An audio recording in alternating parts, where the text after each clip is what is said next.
It just shows how badly we understand it. I mean, the British Empire was founded on slavery, right? Enslaved is at the end of the height of slavery, Britain was enslaving more people than any other nation.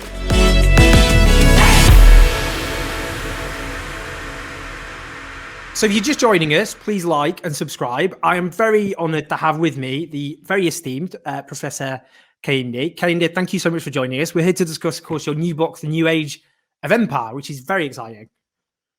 Hopefully, yeah. Some people in the right wing on the right wing press aren't very excited, but I suppose part of the cause. That's a 2 thumbs up. It would be worrying if they were happy with it. Let's just, I mean, the full title, just so we're clear, is The New Age of Empire, How Racism, Colonialism Still Rule the World. And we'll talk about that contemporary aspect, obviously. That's otherwise why we're here. But I wanted to just roll back as well, of course, which is what your book talks about as well, which is the empire, the British Empire. And if we look at the polling in this country, most people have a favourable view of the British Empire than don't. Now, empire is obviously something we've never had a reckoning. It's not taught about particularly. So what, I mean, if we were going to to someone who thought, well, the British Empire was a great thing, I'm sure it had its drawbacks here and there, but overall was a net positive, what would you say? Yeah, it's unfortunate because I think like one of the polls of YouGov in 2014 was 60% of the population thought the British Empire was a force for good. But it just shows how badly we understand it. I mean, the British Empire was founded on slavery, right? Enslaved is at the end of the height of slavery, Britain was enslaving more people than any other nation, and had in fact enslaved so many Africans that it propped up French slavery by selling off Africans into French plantations. So slavery is such a massive part of the British Empire. Also, then you think about colonial violence, places like India, places like Africa. If you think about some of the things, even concentration camps, where these first trialed in British Empire, in South Africa, places like Kenya. I mean, really, the actual history of the British Empire is mostly just brutal violence against black and brown bodies across the world, and is responsible for.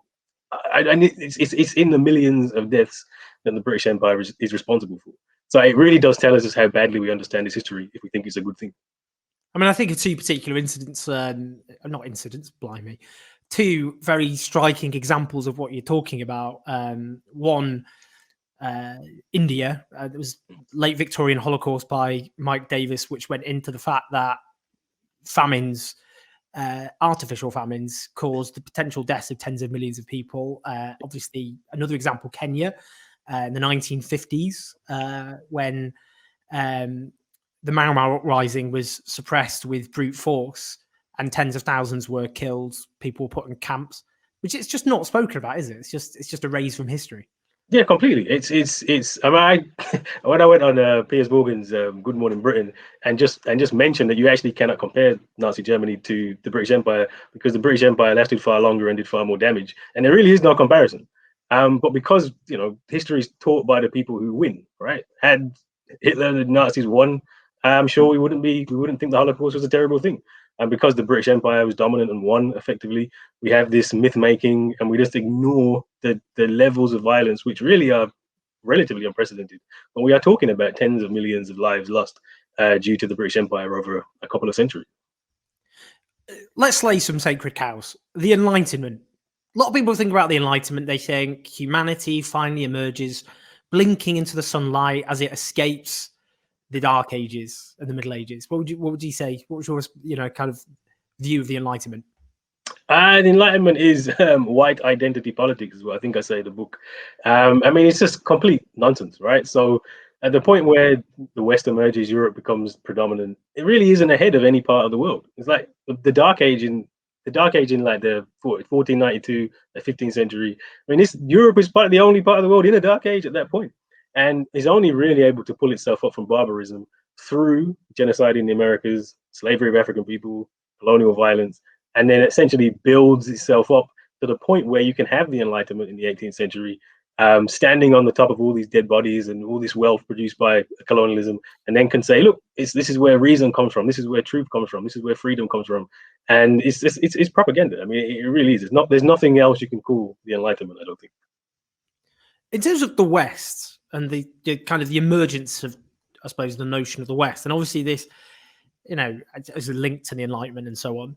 how would you, if we're going to look at the emergence of the European powers as the global powers they became, and they became eventually emerged with a kind of common identity, how did the West become the dominant force on Earth? Yeah, this is why I say in the book makes this argument that really racism, white supremacy is the most important glue that holds everything together. So you think about that time when the West emerges. 1492 is a really important date. I remember. I don't think they still have this nursery rhyme in schools, but we did in 1492. Columbus sailed the ocean blue, and there is a reason why Columbus is the most celebrated figure in the United States of America, even though he never went to America. But they got like the whole states are named after him, but he's everywhere. It's because that move to the Americas is so important for the emergence of the West, because it allows Europe to have the land, the resources, the gold, etc. in the Americas, then to have slavery and transatlantic slavery, also population explosion to kind of go into the West. So that's why we call it the West. And without that, really, you probably don't have the Industrial Revolution. You don't have democratic revolution. It's because the West was able to expand. It's because Europe was able to expand into the Americas. That's like the Garden of Eden, which provides the bounty for which all else follows. If we look today, I mean, in terms of in the 19th century, you got the scramble for Africa when European powers basically divided Africa amongst themselves, and there were various horrors. There was the German genocides in southern Africa. There were King Leopold, one of the great tyrants of human history, again airbrushed from existence. The Belgian king, up to 10 million people killed in the Congo. And what they did, the West, I mean, it's interesting, your kind of take on obviously that part of history in terms of how it links to today, is they sent these pseudo scientists to prove that those they were subjugated were inferior. And this was this kind of biological basis, pseudo scientific basis for racism, which casts its long shadow over today. Yeah, and that's really important. Again, just connecting back to the Enlightenment and these ideas about racism, and where we get this idea that race is biological, that race is in the body, like there's different races who have different traits, etc. And this really is one of the first things that Western science does, particularly social sciences, anthropology, etc. And they did go into the colonies and really try to prove this, right? To give the evidence that Africans are inferior and white people are superior. But that was so important because remember, the logic here is that black and brown life is disposable. But when you go into the Americas and trigger the biggest genocide in the history of human being, with probably about 65 million people killed in a very short period of time, that you want to enslave Africans so that Africans can build the commodities. You think about sugar and you think about cotton as being the two kind of key industrial revolution commodities. Then you want the resources. You want to go into India and take resources again and labor, etc. Well, in order to do that, you need to commit these atrocities, right? We are talking about tens, hundreds of millions of lives, but you need to justify that. And the justification is that we're not really human beings. And that's where you get those kind of scientific rationales behind that to say that actually white supremacy is perfectly legitimate, it's perfectly fine because we're less advanced, we're actually savages.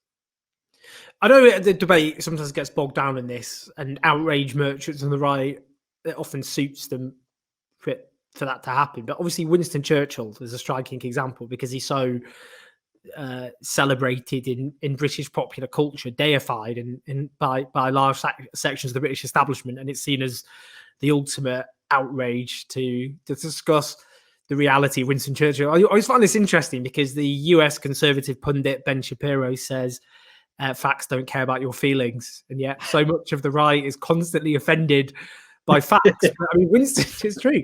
Winston Churchill, it's true. He was the prime minister of the wartime coalition when Britain defeated the horrors of Nazism.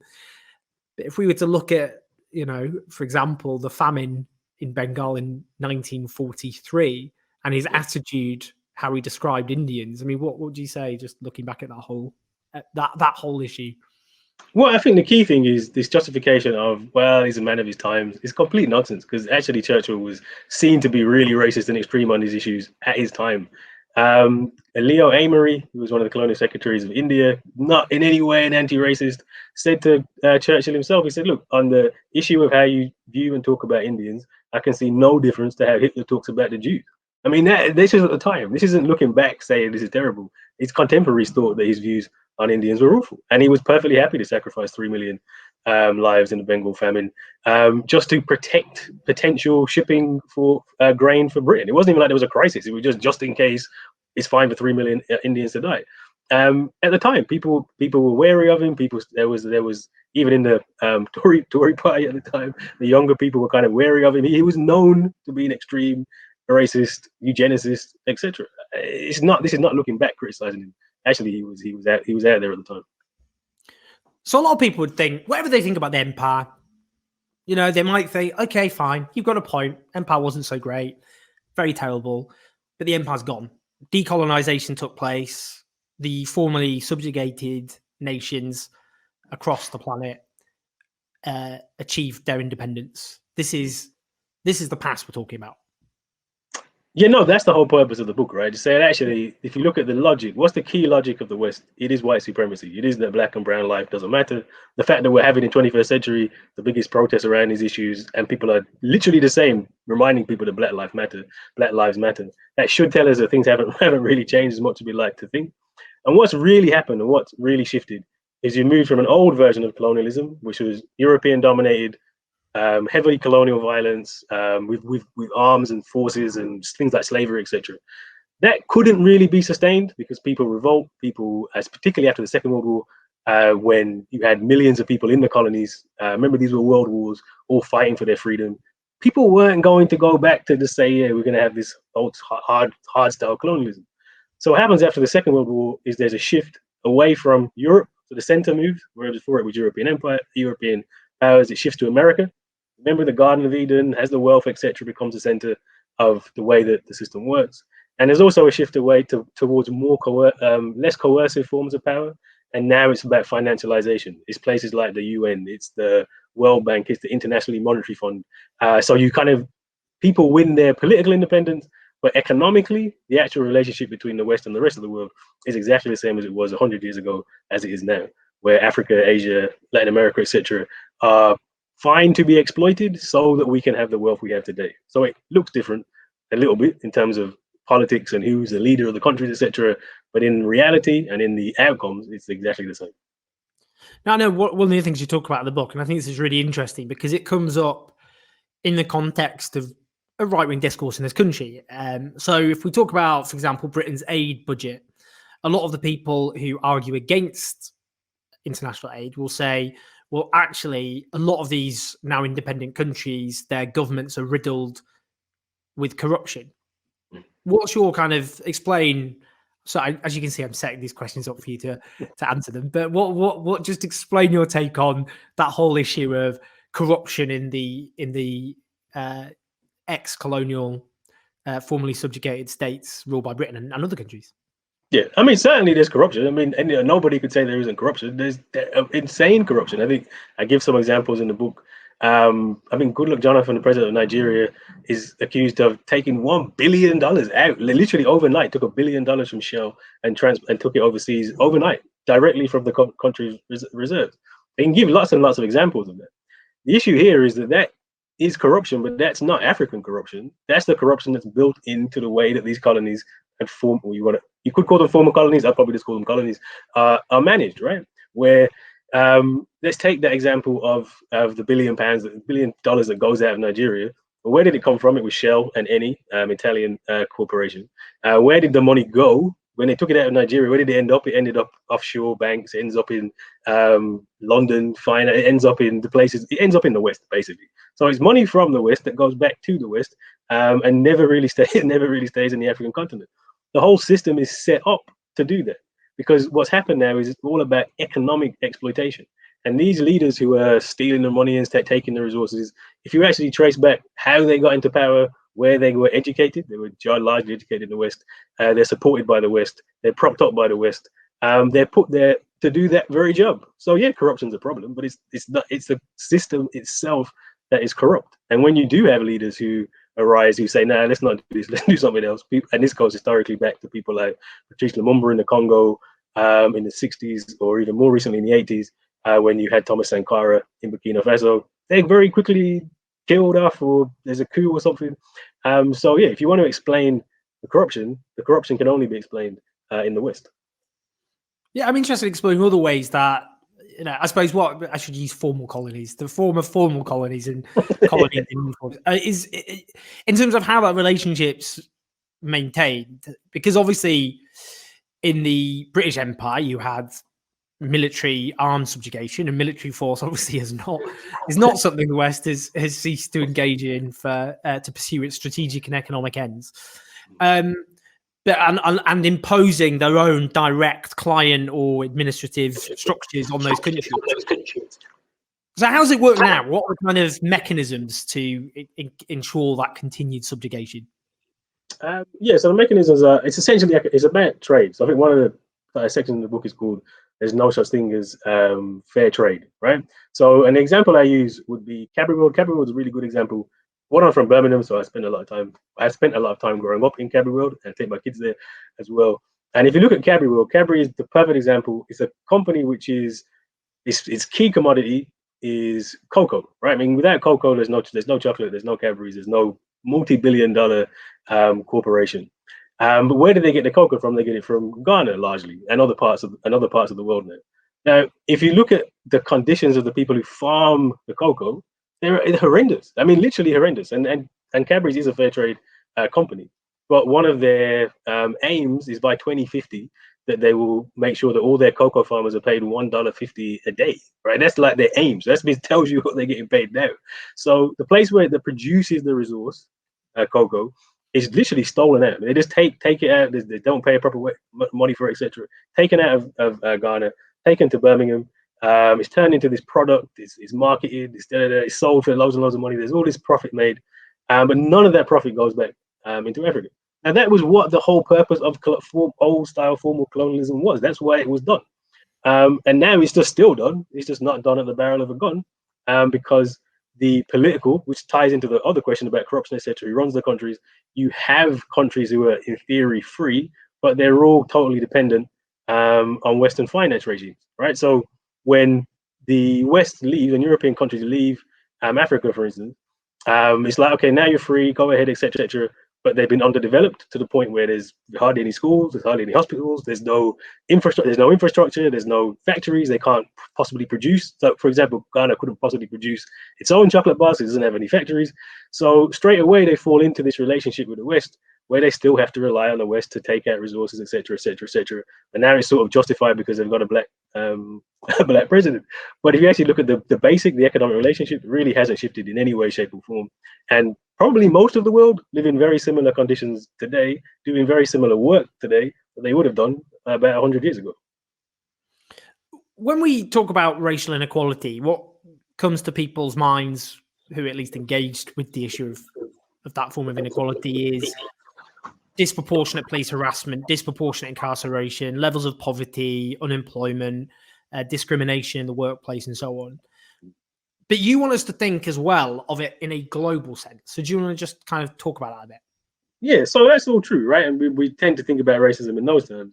But really, everything that you just said in terms of anti-black racism here and the statistics is all linked to the global problem. And the best way to think, if I was going to draw a graphic of like, how do we understand racism today?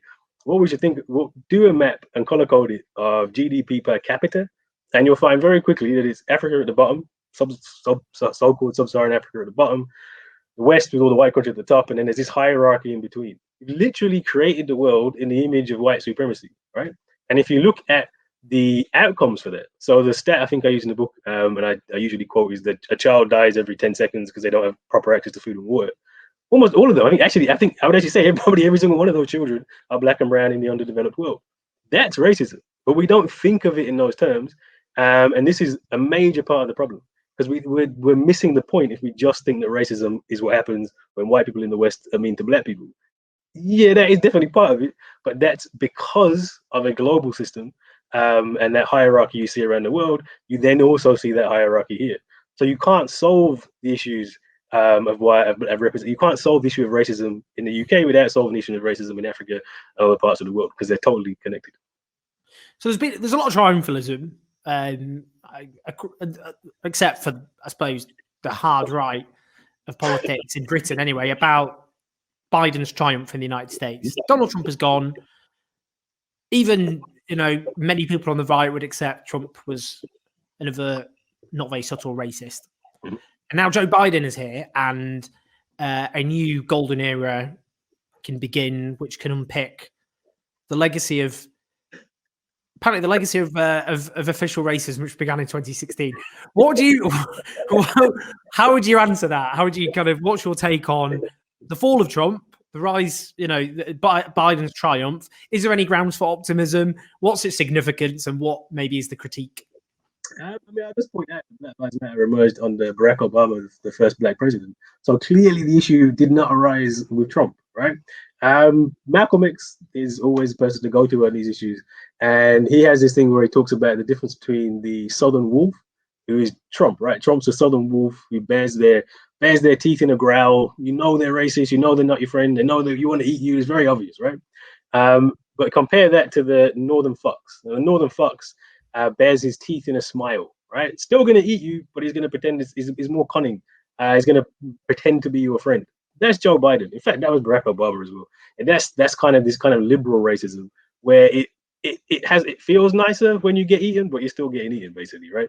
And that's the issue. When we think about racism, we've really reduced it to just there's these bad people, these bad white people who are the problem, and if you can educate them or at least keep them out of power, then that's going to be the solution. But actually, no, racism is in the very nature of society. So if you take somewhere like America, even with Barack Obama, black president for 8 years, basically every single indicator for black Americans goes down. Like inequality actually the gap gets bigger. The only place it doesn't get bigger is in employment. So the employment rate for African Americans goes up under Obama. But then you look at what kind of jobs people are getting, you realize that's why the poverty rate was going up. So the crazy statistic I heard from Keeanga Martin Taylor's book, From Black Lives Matter to Black Liberation, is that in New York City, 50% of all black people who have jobs in fast food restaurants. I mean, and that just tells you the problem. Yeah, maybe you got a job, but that job is not enough to feed you, which is why under Barack Obama, food stamp usage for black African Americans, it went up by like 120%. It literally ballooned over that period. What are your hopes for Black Lives Matter, not just as a US movement, but obviously as a global movement in the coming months and years? I mean, I think the fact that you've got so many people, so many young people, has to be a good thing, right? I think one of the big problems we've made really since the civil rights movement, and we had a civil rights movement in the UK as well, and it was this moment where prior to the 60s, look, black people we weren't in the house. We were just like locked out. You know, there was I could never possibly be a professor because the uni would just say we don't want to hire black people, and that's it, right? Now they probably don't want to hire black people, but they won't tell you at least, right? So what happened was we put a lot of effort into kind of getting into the system and reforming the system, and now you have black presidents, you have black professors, you have a black middle class, and I think people were starting to think maybe we're making progress. But finally, I think we realized that it was a cul-de-sac. It was a dead end. We haven't changed the system. And I think because you have so many people out there on the streets now, I think that this generation isn't going to settle for that anymore. It's going to push for the changes we actually need. Another thing I was going to ask you actually is about the pandemic, which we can't just ignore the pandemic or talk about this. And we've seen, obviously, in Britain, how black people have been disproportionately hit by the pandemic, more likely to die, more likely to become seriously ill. But there's also, on a global scale, you've got the countries of the global north who are with big pharma vaccinating, being able to vaccinate their population, whilst poorer countries aren't in the same way at all. What's your kind of, how do you think that interacts with what some of the things you're talking about? Yeah, so I mean, the pandemic's a perfect example of just it showed you the nature of racism in the West, right? So it's not a coincidence that black people are more likely to die here, and far more likely to die in America, because it's structured in, and it's about how we live in the cities, key worker jobs, et cetera, right? So it showed you those disparities really, really clearly. I think you can also see the global disparities in vaccines. I mean, the vaccine thing is so obvious about the wealth, etc. But it's a bigger issue here is that the fact you even have a vaccine within a year, was it less than a year? People said that's impossible, never happened, etc. If you compare that to something like malaria, which has existed for hundreds of years, we've known about this, kills, I think it's 400,000 children a year die of malaria. Still no vaccine, right? Still not on the horizon. Probably that may never happen. And why is that? Because if you think about something, the way that vaccines even get developed very much is around this idea of white supremacy. An illness comes into the West, which is going to kill lots of white people, and all of a sudden there's a vaccine. We saw it with Ebola as well. Ebola has been around in Africa for centuries. It was only when it came into America, so all of a sudden there was a vaccine. So it shows you that this, even in medicine, where we would think there would be a lot more equality, there actually really isn't. And then the bigger picture around the coronavirus is that, you know, what coronavirus has done is it has brought in conditions in terms of life and death conditions that are experienced by the majority of the world, actually most of the time. And what do I mean by that is poverty kills 9 million people every year. So more people, far more people in the last calendar year died because they were poor than died because of coronavirus. That kind of life and death stakes, right? And coronavirus brought those life and death stakes to the West. And we saw what happened, like massive mobilization, left-wing policies, like Karl Marx was running the government. Like, it's just, we got to save, we got to save us, we got to save us, we got to save us. But we basically accept worse conditions every single year for black and brown people in the underdeveloped world. That should tell you the level to which that white supremacy is still framing our basic assumptions about how we live. Finally, I'm always interested with books like yourself, how they can galvanize people to do something, you know, to act. So what for you, and it's such an important book which people desperately need to read and to act on. So what for you is kind of the takeaway, the main takeaway you want people, you know, the main purpose when people read this book, this is what your kind of your big aim that you want them to take away? Yeah, essentially, because when I finished the book, the publishers were like, "Can you make it more positive at the end?"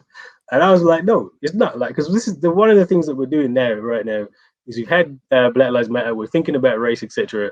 And I've reading all these books where you kind of come to the end and it's all positive and it's all, yeah, we can do this. And the very, very first thing we need to understand is the scale of the problem. If you want to understand racism properly, you should be uncomfortable. And that's not just for white people, that's for all of us. Like, I'm as much as part of the problem there as anybody else is. So we should leave the book feeling uncomfortable, and that's fine, because that's the emotion that we need.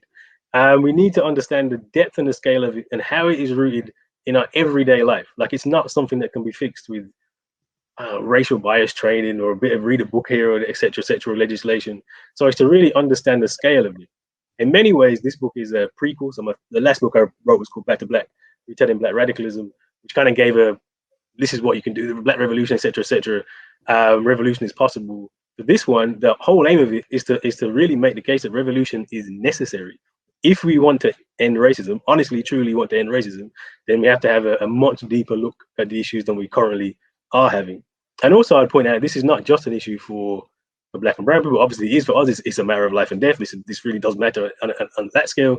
But actually, if you think about the system of the West that is created, which is based on this exploitation, which is based on on growth, on stealing resources out of the ground, on this way of developing, which is completely extractive. That's going to kill everybody. Literally, capitalism is going to kill all of us through the climate crisis. So actually, it's not just for us that we need to learn this. This message is really for everybody. If we keep going the way we're going, we won't just kill black and brown people. We might actually end the world. And maybe if you think of it in that sense, we'll make the changes that are necessary. And very, very finally, because I did forget to ask this, and I think it's important. So, in terms of Boris Johnson, the Conservatives, and Boris Johnson obviously has a history of saying gratuitously, unambiguously racist things, as well as gratuitously homophobic things. And I bring up Nimco Ali because Nimco Ali, I debated with her before the 2019 general election, where she refused to say that the word bum boy was homophobic. She wrote an article a year ago. She criticized, or a year and a half ago, and she criticized people like yourself, and pointing out that, for example, in the government there were people like Priti Patel. There was Sajid Javid, and of course now his successor, Rishi Sunak. So what would you know? They would say, how, you know, it's the classic, I suppose. How can Boris Johnson be a racist when so much of his cabinet come from a variety of backgrounds? I would just say that in order to administer colonialism, right, you had to have African people, Asian people who supported it, right? Like one of the features of Western colonial domination was to have black and brown people be the people to carry out colonialism. And even today, that's no different. As I said, if you look at the people who are stealing the money out of Africa, most of them are black, right? And same, you can make the case for Asia, et cetera, et cetera. So because this idea that because there's black and brown faces in something, that means it's legitimate, that is utterly ahistoric and completely nonsensical. And that's no different if you look at this government. And in many ways, I mean, is it a coincidence? I mean, if you think it's a coincidence that the government has not probably, definitely the most racist immigration policy I've seen for in my lifetime, and certainly maybe even before for a long while, has had Asian home secretaries. You fall for anything. You will literally fall for anything. It's not just that black and brown people can be equally racist and can deliver equally racist policies. It's actually that sometimes they're purposely put into that position in order to deliver racist policies, because the politicians realize that if we do this, it's going to make it look better. It's going to be a PR move. So yeah, please don't bring Priti Patel is not an example. Any example that things are getting better, Priti Patel is actually an example that things are getting a lot worse, I would say. What an honor to speak to you. And as I've said, it's a must-read book, which I hope everyone who watches this or listens to this goes and gets a copy. One of our great intellectuals in this country on these issues. So it's a big honor. Thank you so much for joining us. No, thank you. I really enjoyed it. We're never going to succeed in radicalizing politics and doing what must be done on behalf of the many if we do not challenge the dominance of the establishment media with our own media. So support Owen Jones's team on Patreon.